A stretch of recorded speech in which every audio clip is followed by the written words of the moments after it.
Wismuth TV and Radio Center, or TV Radio Center Wismutha, is a surprisingly cool and completely overlooked Russian analog horror series that started back in 2021. To this day, it has amassed only about 5,000 views in total. So yeah, I really went digging to find this one. The story is quite hard to summarize, but in broad strokes, it deals with government conspiracies, space exploration, and horrifying cosmic entities being awakened by human tinkering with things beyond their understanding. I'll say outright that it's not always great and fumbles the landing at times, but the love put into it is clear, especially from the fact that the author makes his own 3D animations and renders in Blender. And I think that it does have its charm, so I hope you'll find some enjoyment in it. Let's just get a taste to start us off, but I'll warn you, the actual story picks up only after the first 2 episodes or so. The first entry is quite different from everything that follows after. It is centered around a public case against a group of cultists in the USSR who are supposedly corrupting people with their ideology. The author here uses actual footage from a propaganda film from 1961. If you're anything like me, you're kinda over analog horror projects using religion and Bible quotes because of how cliché it is at this point. But in this case, the rest of the series goes in a very different direction after the pilot. So think of it as just a puzzle piece that we might need later down the road. We begin with the Wismuth TV and Radio Center logo and jingle. And before you ask, no, Wismuth is not a real place, but it does literally translate to the chemical element bismuth. Wismuth was also the name of a Soviet uranium mining company located in East Germany and active during the Cold War. Let's keep that in mind for now. We're shown the programming schedule. Now we have Wismuth City Archive. After this, we'll get the film Station 922, and then Prophylaxis, from midnight to 6 o'clock. That's a neat reference to an internet urban legend, Station 922.mkv, a video file that would supposedly destroy your operative system when played. We see an archival video of a big group of people gathering in some sort of conference hall. The voice calls the public brothers and sisters in Christ, then specifically addresses some clergymen, Presbyter Nikolai Yegor, and preachers Nikolai Muravlev and... Here the tape cuts out, the last man's identity is censored, and a voice tells us, the recording has been changed. And then, they talk about you as if you were alive, but you're dead. It's a quote from the Bible, Revelations 3:1. This will keep happening during the video. The voice says that it's hard to believe, but the schoolgirl is already a victim of fanaticism. Again, the tape has been changed. Stop watching it. Then a quote from Matthew 10:21. Brother will betray brother to death, and a father his child. Children will rebel against their parents and have them put to death. The narrator tells us about Tsueva, an ex-player in the Philharmonic Orchestra, to whom something has suddenly happened. The tape has been changed. Stop watching it. The prosecutor asks what happened to her, to which Nikolai Yegor answers, "Oh, how hard it is to answer this question directly. It is clear, she died. They consider the fight against life, joy and happiness their sacred cause." Another quote, this time from Paralipomenon chapter 16, if I'm not mistaken. "Declare his glory among the Gentiles, his wonders among all people. Praise and magnificence are before him. Strength and joy in his place." We get more info about Tsueva. The voice tells us that her apartment had become a haven for the cultists.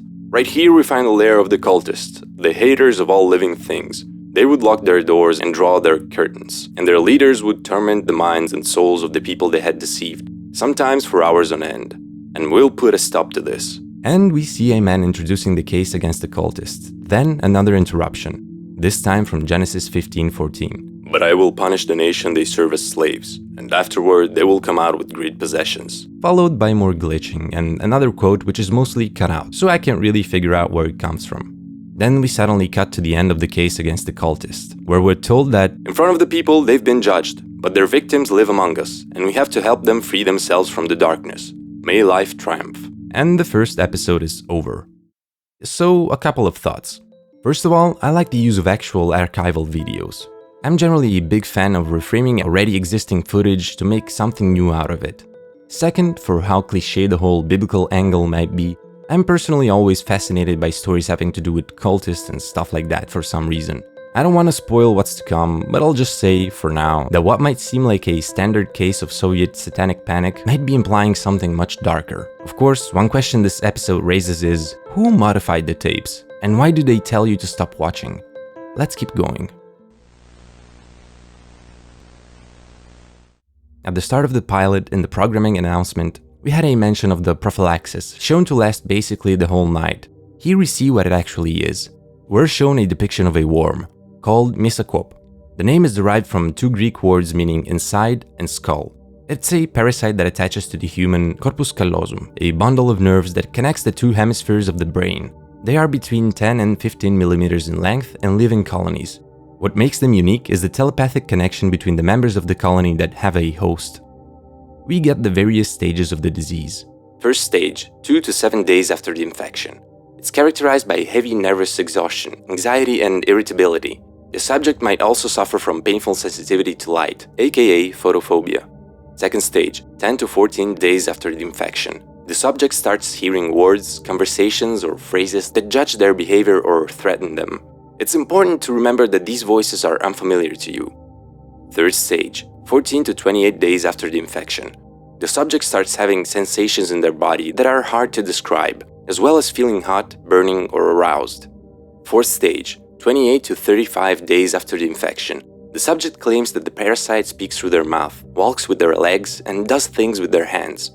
Fifth stage, 35 to 40 days after the infection. The subject's fixation on photo, audio, and video recording technology causes various types of interferences in the recorded material. Sixth stage, 40 days after the infection. Contact with the nearest colony occurs.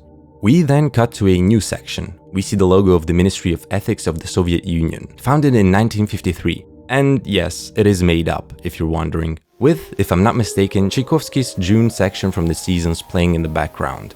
Then, text telling us that the following recording is not to be shared with the public.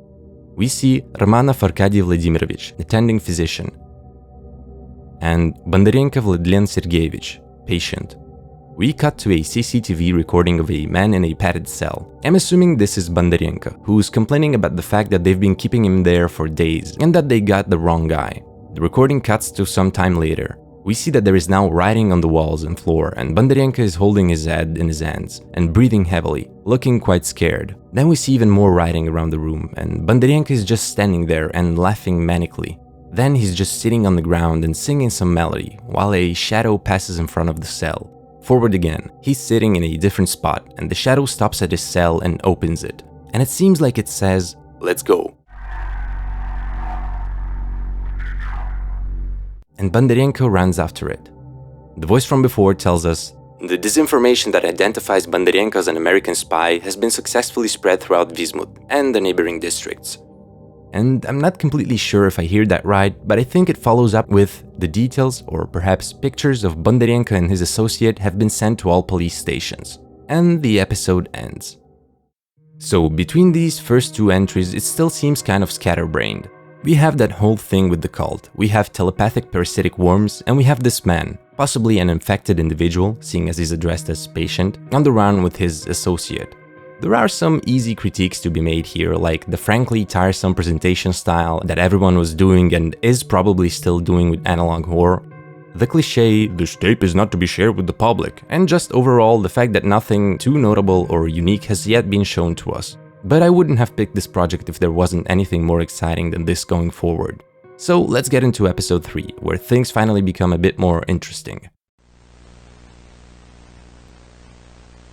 Here I'm not sure of what the DS stands for in the title. Online I find only Детский сад, which means kindergarten, but that doesn't really make sense. The C might stand for serial, or show in English, seeing as the title also says that this is the 8th episode of Grey Matter. So maybe the D stands for documentary? We start with the logo and jingle once more, then the programming. Now we have Grey Matter, afterwards the evening news, and after that the film Irida.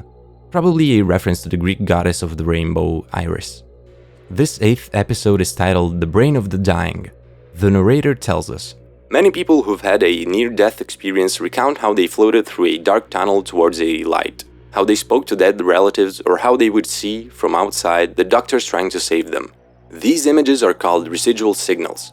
You might be familiar with them as the feeling of life flashing before your eyes. We talked about this feeling in our last episode. So why do they occur? To reduce stress, the brain of the dying person releases endorphins and alkaloids, relaxing them and putting them in an almost mystical state of being. Wismuth's engineers have developed a unique machine called the ВПП, or Визуализатор предсмертных переживаний, which translates to Near-Death Experience Visualizer, which reads the signals from the brain and decodes them into something understandable. In most cases, it's just images, but sometimes music or text can also be present. The ВПП also has a practical use, because it can reconstruct the circumstances of the death. Out of 150 people tested, 81 presented realistic or plausible information about the person's death. 31 were also plausible, but presented in a metaphorical form, while 38 did so in an abstract form. Then were shown a few examples, but not before the narrator thanks the Ministry of Ethics for the provision of the so-called volunteers. The first one is Michnikov Ivan Ilyich, born in 1952 and died in 1984. The cause of death is drowning, and we see this animation of a hand slowly sinking, which tracks. Then we got Dvartsova Anna Mikhailovna, born in 1936 and also dead in 1984. Cause of death, electric shock.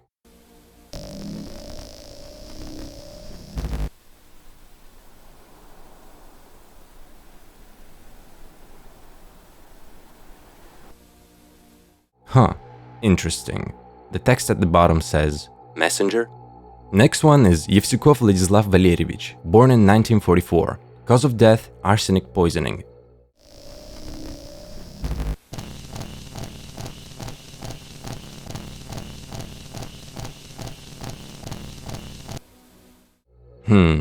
Okay.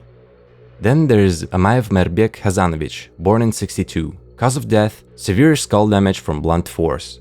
And we see this.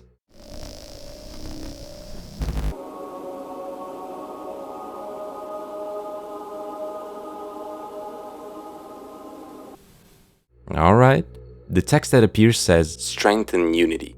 And at last, Tsvetaeva Daria Romanovna, a 5-year-old girl whose cause of death is redacted. This is what her reading shows.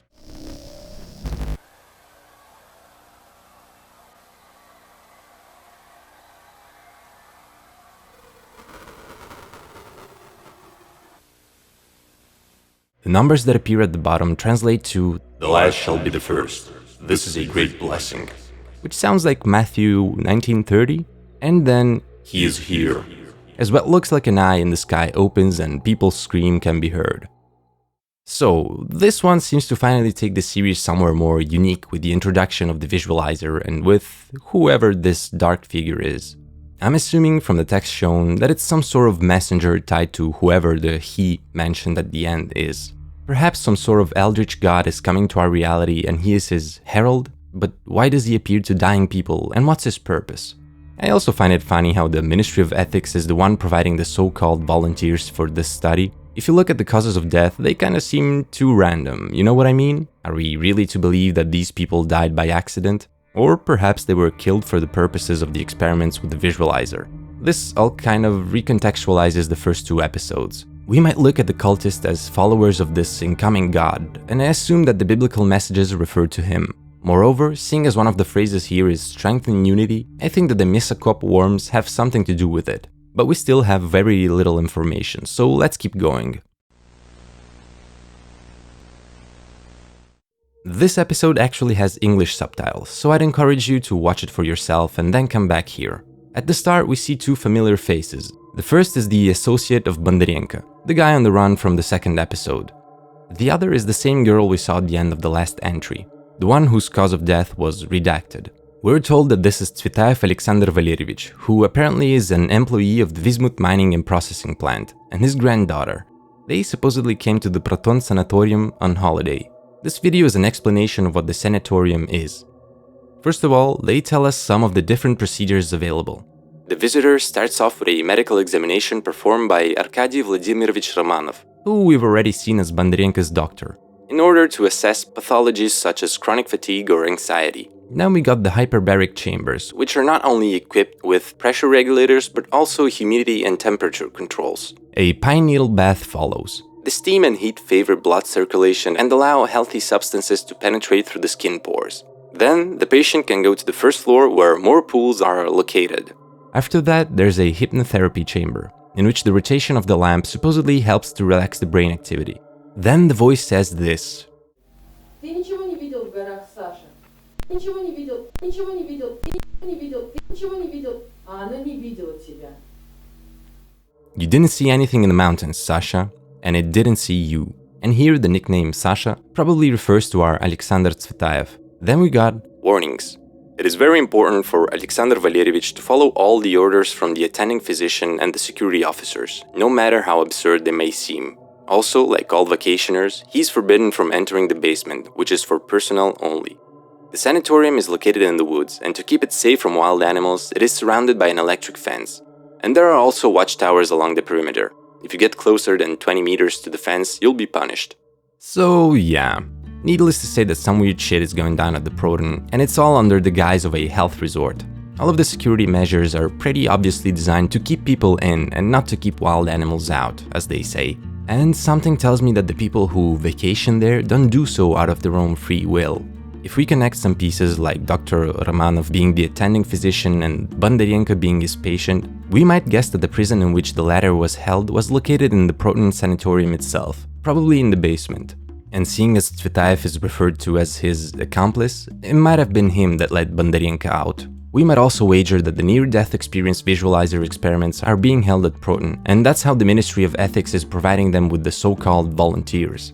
Now, the missing part is the why, and also what did Tsvetaev see in the mountains, and what saw him? Everything is slowly starting to get more complicated, so let's keep looking for answers.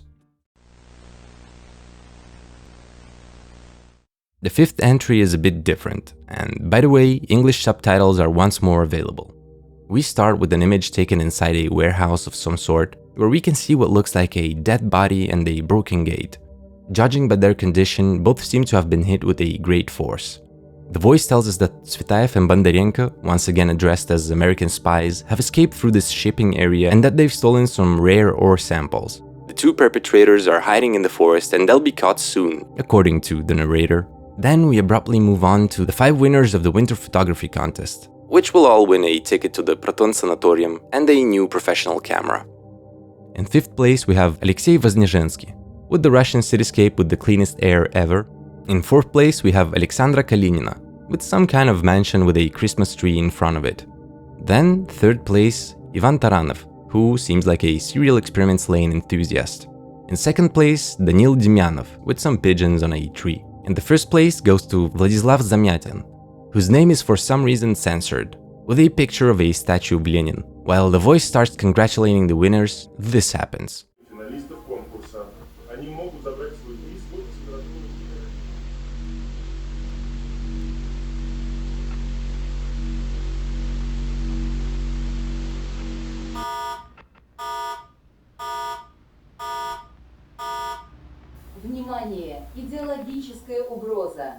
The text, "I am free from all chains," appears, and the programming gets interrupted by a warning of an ideological threat. The voice tells us to lock our doors, turn our lights on, and await a message from the Ministry of Ethics. For a moment, the word "unite" flashes instead of the word "attention." Then the voice repeats, "Consciousnesses of all countries, unite," while the screen opens up like an eye. We get the Ministry's logo once more, with the same message of "Do not show the tape to the public," and we get a view from a space station, where this happens.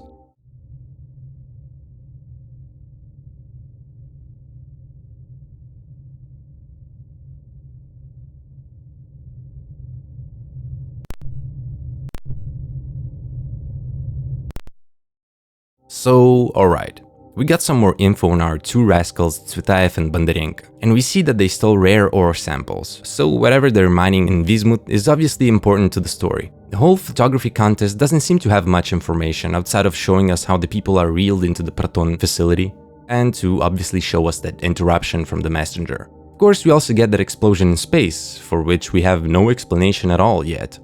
We can tell, as is often the case with analog horror, that these people are playing with forces that are way beyond their power of control.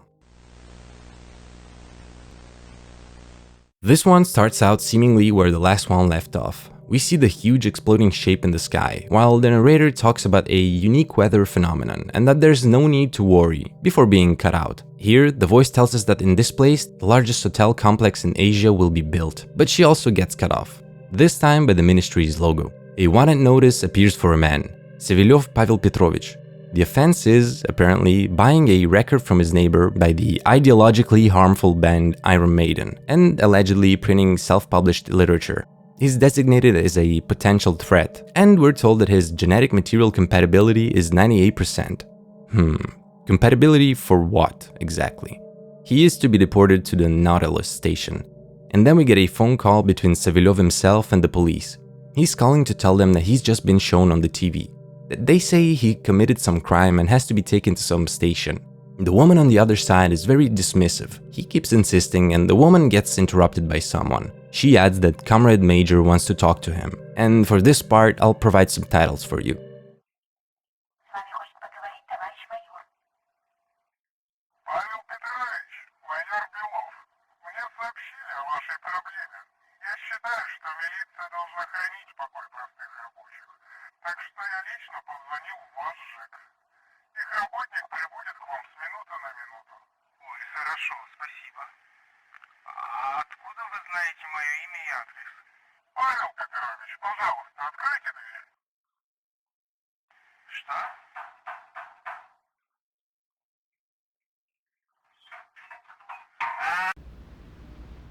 So yeah, I know this is the usual spooky analog horror deformed face trope, but I don't know, it just kinda works for me. It's fun, and if I hadn't seen basically every other project use the same trope, I wouldn't even think of it as annoying, really.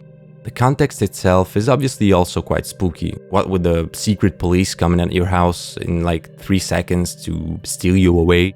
We're then shown a DNA strain of a Bathynomus giganteus, aka a giant isopod, and a human DNA strain.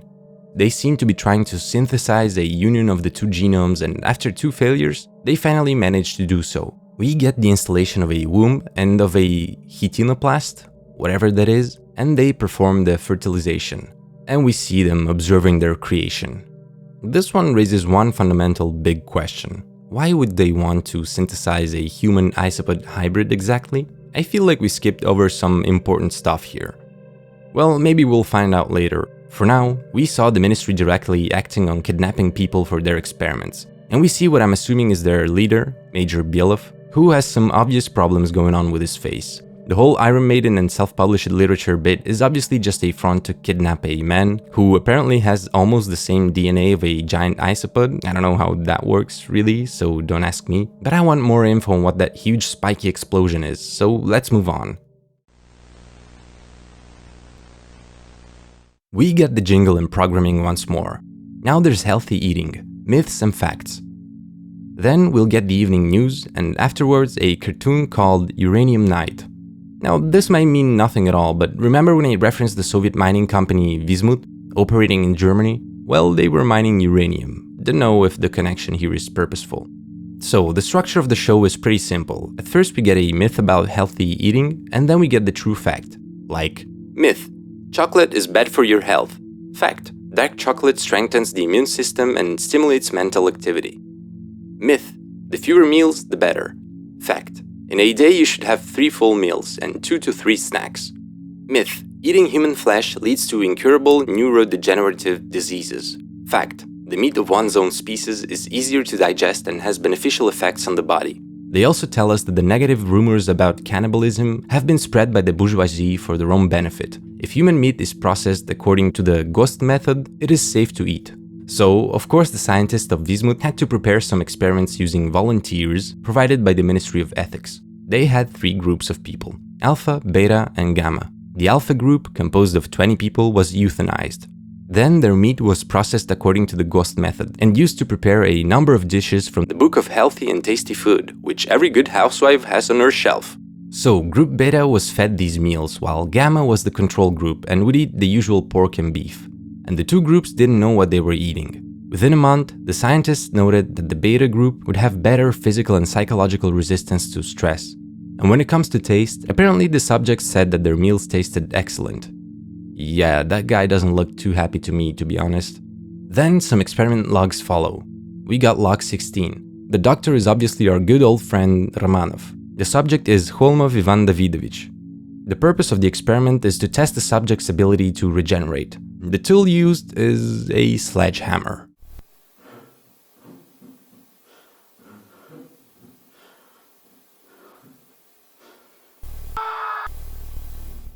lovely. The subject's body fully recovered within a redacted amount of minutes. Then there's experiment number 17. This time they want to test the brain's ability to regenerate. The scientific tool of precision is once more a sledgehammer. This time the subject dies, and a different type of log follows. Incident log number 4. We see bodies strewn around, and we're told that the Gamma group, that's the control group, has died, and that Holmov was burned down. We then get an official document signed by Major Bielov reading, "Due to the lack of alternative weapons in the fight against the infected, I order 1. Despite the to recognize the experiment as successful. 2. Conduct a test run of the project Hecate." Hecate, by the way, is the name of the Greek goddess of magic and spells. So, if there was still any doubt for some reason, I think that it's pretty clear that the Ministry of Ethics is evil and running inhuman experiments on people. We don't know what the ghost method of processing human meat is, but we do see that it seems to give people abilities. Also, judging from the incident log and the fact that Holmov, the test subject, was burned down following it, I'm assuming that the blow to the head from the sledgehammer didn't actually kill him, and that he might have come back and done some damage. We're still missing the purpose in all of this. What is the driving force behind all of these experiments? What is the ministry looking for? This one starts out from the screen of an old computer. Somebody's trying to access some files.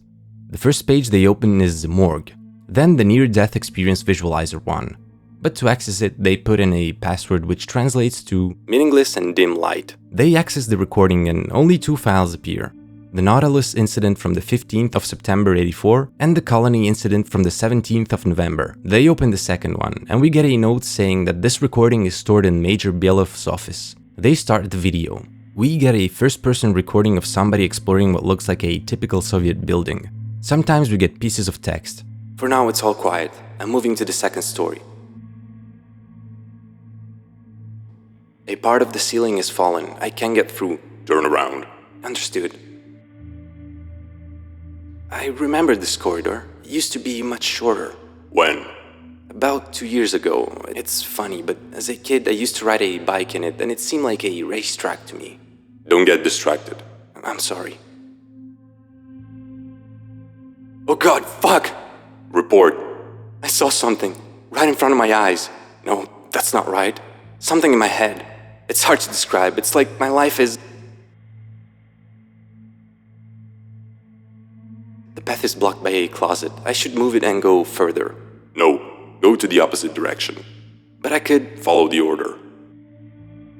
My neighbor Auntie Luba used to live here. May she rest in peace. I remember that when Mom had to leave for work, she would stay with me. Who did we tell to not get distracted? I'm sorry, I just... Keep moving. Then we got 2 repeating pieces of text. The corridor is endless. And... Turn back. Then... Does anybody hear me? Hello? I feel a pulsation in my head. Hello, please answer. And among the repeating T's we read, The sun shone brighter. It is alive while I remember. And we see that the corridor walls are covered in veiny growths. Our protagonist then comes across these broken doors with a purple light shining behind them. Down becomes up. The last becomes the first. And then, it is a great blessing. Repeated over and over. At the end of this corridor, we see that the ceiling is broken, and from there, the purple light shines once more. At the center, we see a giant rotating eye looking down on us. Embrace me and accept me as your own son. And the video cuts out. So, a bunch of things. First of all, this recording is accessed through the Wismuth Archives. So this should imply that it's taken from the protagonist's dying brain. But it seems to be quite long and with a lot of text showing us his last conversation with whoever is giving him orders. So either they use the machine quite extensively and it can see actually much more than the little fragments we've been shown in the 3rd episode, or this is some other type of recording. But then who would have added those frames with the text, right? Anyway, another important thing is that the purple light seems the same that comes from the big spiky explosion in the sky. So if we couldn't already predict it, whatever this eye, God, and its messenger are, they're obviously tied to the explosion somehow. Now, if this is a near-death recording, we also can't know for sure how realistic and believable the information shown here is, or how metaphorical it is. Probably a mix of both, if I had to guess. What's interesting here is some of the dialogue. For example, them saying that they saw something in their head, and then repeating the phrase we've already seen before about the last becoming the first. This is also called the Colony incident. And the last time we saw a mention of the colony, it was during the worm section of the second episode. So I wager that we can confirm the connection between whatever cosmic fuckery is happening and the telepathic brain worms. Perhaps they control people and get them closer to the colony, and the colony may be some sort of gateway or something like that. Hopefully, when we get to the end, we'll have a better grasp on all of this. We've only got 2 episodes left now. So in this one, we really get into the sci-fi aspects of the series, as we follow an expedition of astronauts into space, one of whom ends up somewhere completely different by accident. On March 1st, a group of cosmonauts led by Captain Dyatlov, a very foreboding name if you know about the Dyatlov Pass incident, set off from the cosmodrome in the city of Temne, which, by the way, means dark. A great start. The purpose of the expedition was that of repairing the orbital research station Persephone, which references yet another mythological Greek character, the queen of the underworld, abducted by Hades and forced to be his bride, and the installation of high-speed data transmission equipment. In one picture we see Pyotr Demchenko repairing the solar panels, and the voice tells us that the Dyatlov team is also the team that has stayed for the longest time in open space yet, specifically 8 hours.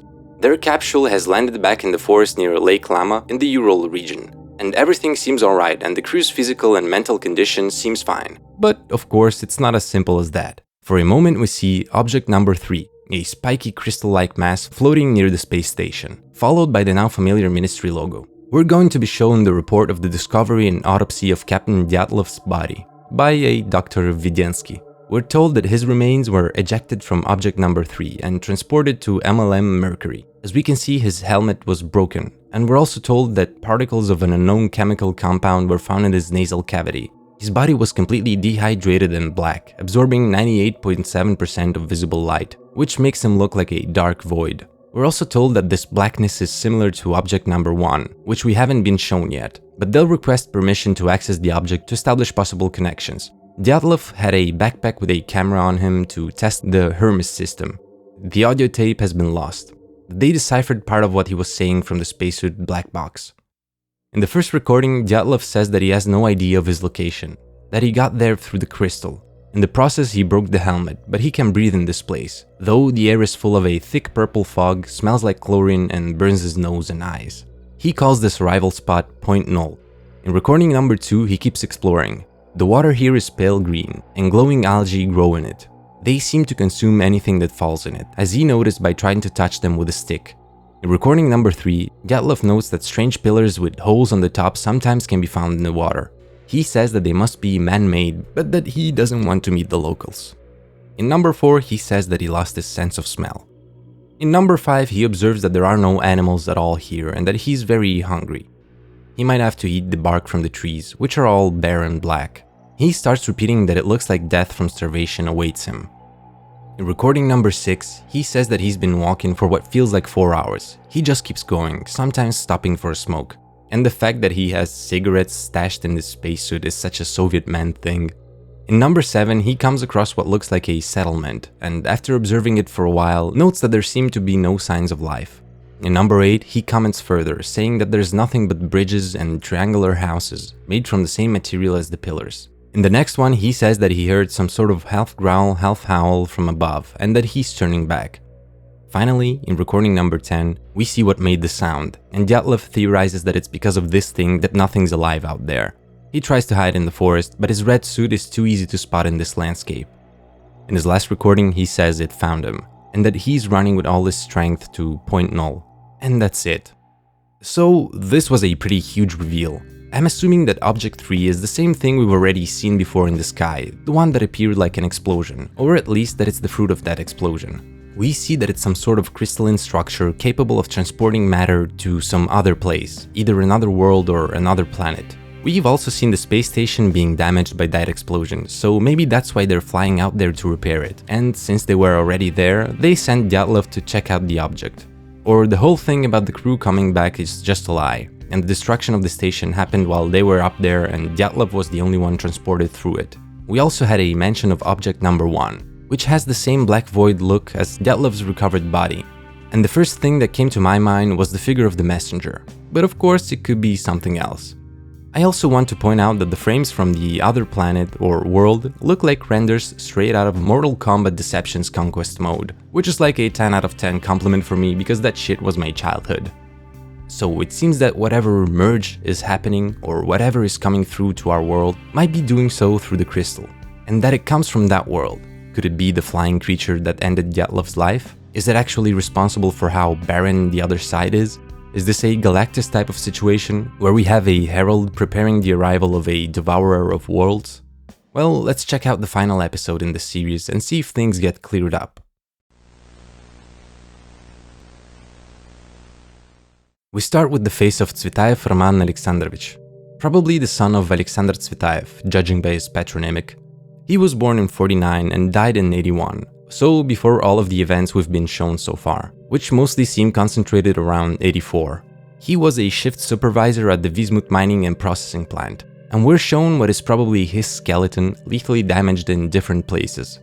Tsvetaeva Inna Evgenievna follows, and I'll assume that it's his wife. She was a seamstress who died the same year.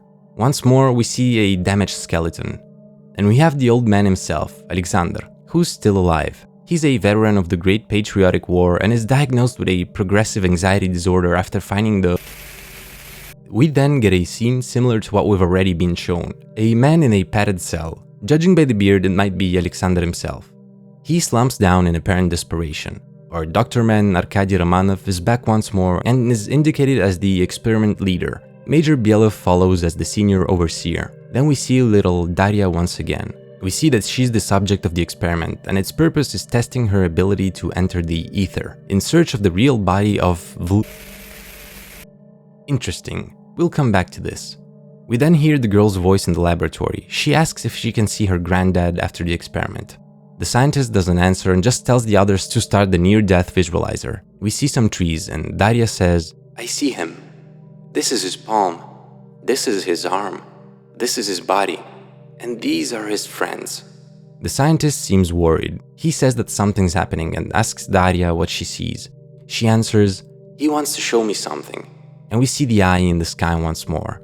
Daria then recites the ending of a poem by Pushkin called K Chayadaevu, or To Chayadaev, which goes, "My friend, believe, it will arise, the star of captivating delight. From her sleep will Russia rise, and upon the wreck of tyranny, they shall write your name and mine." Only Russia gets swapped for the whole world. So it's, "From its sleep the whole world will rise." The scientist says to call for Major Bielov, and Daria asks what happened, and we see this.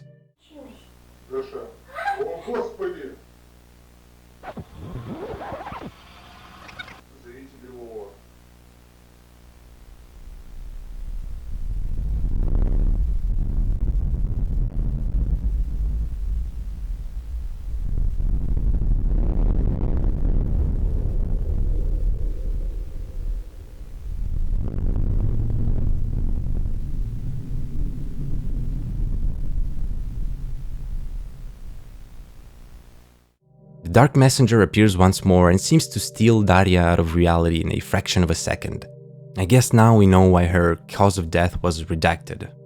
We then see another notice from Major Bielov, issued on May 13, 1984. "Due to multiple escape attempts, disobedience to staff orders, and the incident of Dr. Romanov being taken hostage, I order 1. Carry out a full scan of Block B's security system for vulnerabilities. 2. Sentence Avet Tsvetaev to capital punishment. 3. The remains of Avet Tsvetaev should be sent to the Nautilus station for further study. The punishment is to be carried out on the main square of the institution's Sanatorium Proton." Then we see this animation of Alexander falling through the void. He sees memories of his granddaughter and a single tear leaves his eye. His fall stops in front of the eye, which opens and asks, Little Dasha's eyes went out. Do you wish to take revenge, Sasha? Do you wish to hear Major's every single bone crunch? Do you want to tear out Romanov's lungs with your own hands? Do you wish to see the last beat of their hearts? Alexander answers, "Yes." and we see one final recording showing some weird shit going down at the morgue.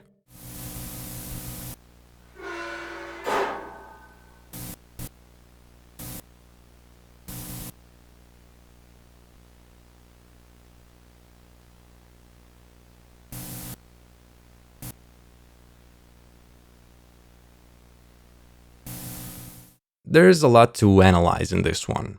First of all, when we see that the experiment on Daria is meant to find the body of someone, we get a censored name starting with the letters VL. We've already seen the same thing. It was the winner of the photography contest, Vladislav Temyatin. The other character we've seen with the first name starting in VL was Bondarenko, but he should still be alive at this point.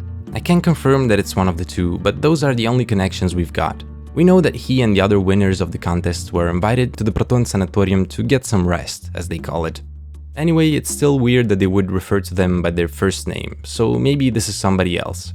And speaking about the sanatorium, I think that at this point we have enough info about it to piece together what's happening here. Something else that the experiment on Daria shows us is the fact that we've probably been lied to about the near-death experience visualizer, because she really doesn't seem to be about to die. And seeing as one of the main objectives of the experiment is testing the subject's ability to enter what they call the ether, it means we've probably been looking at it wrong this whole time.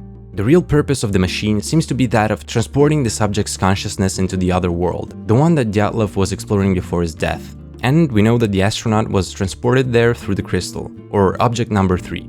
This makes me tend towards the idea that the whole Wismuth mining company and sanatorium is a front for the extraction of the rare ore, which is the crystal itself, and that this machine, that no other Western country has, is probably using parts of the crystal to project people's consciousness to the ether world. The Ministry of Ethics experiments might have opened the door to this other world, which has already been destroyed by whatever entity inhabits it at this time, and in doing so, might have attracted its attention, which we see in the form of that huge cosmic eye. When we see Alexander at the end falling through the void, it is probably after his execution, seeing as the very next scene, the CCTV footage, comes from the morgue. Somehow, the entity from the other world makes contact with him and brings him back to life. I'm also assuming that this is what leads to Alexander freeing Bondarenko and running off with him and with the rare ore samples. If you remember, in that other episode we also saw the damage they caused, which fits with this one. I would wager that their objective is that of actually opening the gateway to the other world. And maybe this is exactly what happens when we see the big explosion. And maybe it's this that leads to the crystal appearing in the sky and sucking in Dyatlov. But why is all of this happening to Alexander Tsvetaev? Well, we see that his son was a chief at the mining company, and that both him and his wife died in violent conditions. Whatever happened to them is probably tied to the mines and to the Ministry of Ethics. Perhaps Alexander dug too deep trying to find answers about his son's demise. Maybe he got too close to the truth and in doing so became a danger for the whole project. I'm not sure of the exact dynamics here. One interesting part to note about the Daria section is when she starts seeing the trees and saying that they're the bodies of people. Are these the black trees from the ether? Are we to believe that whatever force is transforming people like Dyatlov is ultimately turning them into these trees? I mean, we did get the info that he was completely black and dehydrated when he was found. Perhaps he got through the portal before the transformation process was over. This would also explain why the other world is so barren and filled with these trees. Naturally, there's also the question of Major Bielov's aims in all of this, and especially his strange experiments with cannibalism and genetic hybridization. One theory I would put forward is that he wants to explore the ether or take it over or something along those lines. Both of those projects seem aimed to create some sort of super soldier, stronger and more resilient, perhaps to make them more resistant to the other world's atmosphere. And there's also that whole thing about the worms. I'm not sure how to connect them to the bigger picture. Maybe the worms were coming through the ores in the mines and that was actually their first contact? Or perhaps the worms are also just a lie concocted by the ministry to have an excuse to steal people away from their homes in order to conduct the experiments. Beyond that, I feel like the series is a bit too scatterbrained and doesn't give us enough to go on, leaving a lot of loose ends in its lore. And it's a shame really, because I've enjoyed it, in particular the last 2 episodes, and feel like it has a lot of potential, especially if the creator decides to lean more into his 3D animations and renders to tell the story. What I feel that is often missing in a lot of smaller analog horror projects is exactly a distinctive style. And I feel like these kind of barren and relatively simple renders, which again remind me of stuff like Conquest and just the whole recent wave of artists imitating the early 3D renders of the 90s, are absolutely a vibe that could be very interesting if explored further. It would be nice if the creator could come back to this with renewed maturity and maybe a more refined sense of style. There's other smaller critiques that I have, for example concerning some of the typical analog horror cliches being used, but it's nothing too serious. What is kind of perplexing to me is why this has to be an analog horror project in the first place. I feel like the whole broadcast from Wismuth framing device is quite weak. In these types of series, I think that one should stick either with one type of presentation and framing or another, because flip-flopping between the two runs the risk of taking the viewer out of the story sometimes. So again, it is a bit undercooked in my opinion, and the quality is not always consistent, but overall I feel like it has its own charm. It plays with some big ideas and delivers quite well on many of them. As I said, I particularly liked all the sections that had to do with space, and I really enjoyed the mystique that it built. Honestly, if I had to give a single piece of advice to the author, it would be, don't be scared to get weird with it. Just go off and go crazy. Don't think too much about how the analog horror genre works, and transform this into your own unique vision. With that said, I hope to see more from the creator, because he's got potential in my eyes, and I enjoyed my time with the project. Thank you for watching, please check out the original creator's work and give him some love. Goodbye, and see you, Space Crystals.